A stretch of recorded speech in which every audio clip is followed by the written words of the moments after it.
Obvious question is, who's this girl? How does she know that? It's really weird. Why would she direct him to an Amish home? How would she know all this stuff? Now you're seeing why the case has been delayed. So guys, in my last update on the Rebekah Byler murder case, I told you that the trial was expected to begin in mid-March, which would have been any day now, but that is not the case. Why? The trial has now been delayed for a third time due to what I would call an unexpected twist with some new and kind of shocking information, which I'll tell you in just a minute what that was. So in a nutshell, if you're not aware, I've done a lot of videos on this, but Rebekah Byler was a 23-year-old pregnant Amish woman who was murdered in her home last February. Police soon found a suspect and arrested Sean C. Cranston of Corey, Pennsylvania. He was charged with the murder of Rebekah Byler and her unborn child. So in the last update, we learned that the Pennsylvania State Attorney General had actually taken over the case, and that jury selection was actually scheduled for today, for March 11th.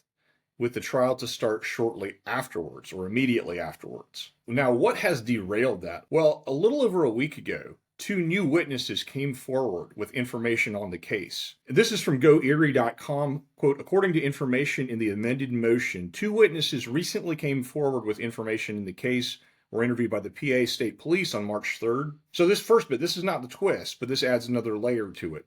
One of the witnesses stated Cranston had a meth issue and was shed hopping. Shed hopping, never heard of that, but apparently what it is breaking into sheds, garages, and houses to take items, according to information in the motion. People are addicted to meth. They need their fix, and that leads them to break in and steal things and just do anything to get that next hit of meth, I guess. So here's the odd piece of information. According to the witnesses' statements, Cranston reportedly went to Byler's residence because his girl told him there was money there. Girls in quotes. I assume they mean girlfriend. And after arriving, he slammed his car door so anyone inside the house would hear it and come out. So according to these witnesses, he had a girlfriend that directed him to the Byler's house. I mean, it's weird, very weird. By the way, first of all, we don't know who these witnesses are. There weren't any additional details about that. I assume one of the witnesses is not the girlfriend, but let's continue. Byler did not come out, and Cranston entered the house where he reportedly encountered Byler and a struggle ensued. Next part is graphic, just a warning. Cranston reportedly got behind Byler and sliced her throat first and then shot her in the head. Prosecutors outlined in the motion from the witnesses' alleged statements. Okay, so, I mean, obvious question is, who's this girlfriend?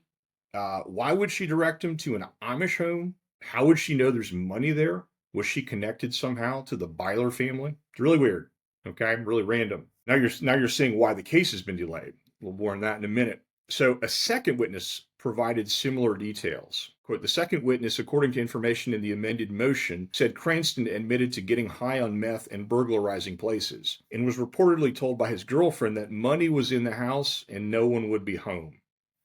So another piece of information, she knew there was money in the house and that no one would be home. How does she know that? What is she, who is this person that's giving this information? Why was she encouraging him to go to the Bylers? How would she know all this stuff? Does this mean that she's an accomplice as well in this case? Who is she? We don't know that. Continuing, but when Cranston went inside the house, there was a, quote, lady inside, and a fight occurred between the lady and Cranston. And this is also kind of a nasty thing, just be forewarned. Quote, wherein defendant said he had to bleed her out, the motion reads. So, I mean, that's just, we knew the details of this crime already, but just when you hear kind of those additional layers like that, those comments, I was just stomach turning. It's almost like he's talking about an animal or something, where this is a 23-year-old pregnant Amish woman.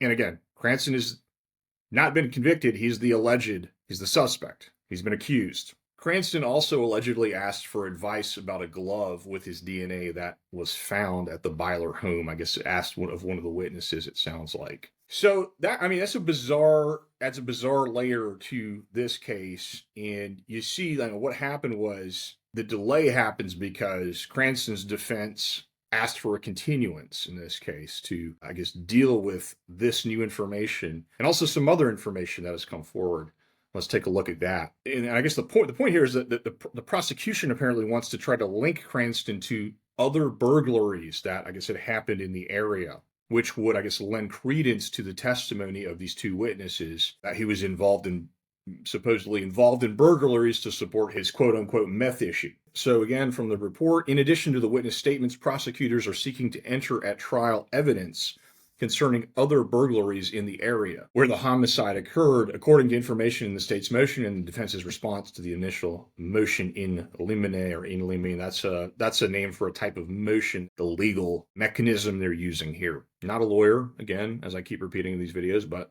And back to the report, in one burglary which occurred February 9th, 2024, that's about 2+ weeks before the murder, at a residence on Firth Road in Centerville, data from Cranston's GPS tracker on that date showed coordinates matching the Firth Road residence, according to information in the state's amended motion. So we've got a lot of new questions here. We've got additional layers to this case.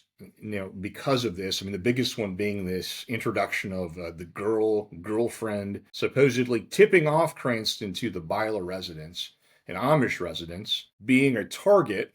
I suppose you could say it sounds like she helped him target the Bylers. I'm not saying she sent him there to kill anyone, but as far as being potential prey for a robbery, according to these two witnesses, that is what this girlfriend enabled Cranston to do in some sense. So the continuance was requested by Cranston's lawyer, Lewis Emmy, and it was granted by the judge. So that's why we got the delay now. It's going to be delayed. And if you're wondering, the case is now going to be delayed until the June trial term, about 3 months from now. The continuance was granted after Emmy said that an amended motion in limine that prosecutors filed on Thursday would require additional investigation by the defense and may require an amendment to its response to an initial motion in limine filed in February. Okay, so basically they need more time to address this new evidence, new approach by the prosecution. So the new time frame is going to be in June, assuming there's not a fourth delay. So this is the third delay. I mean, they got to get this right, okay? I'm not putting a lot of confidence now that there's been 3 delays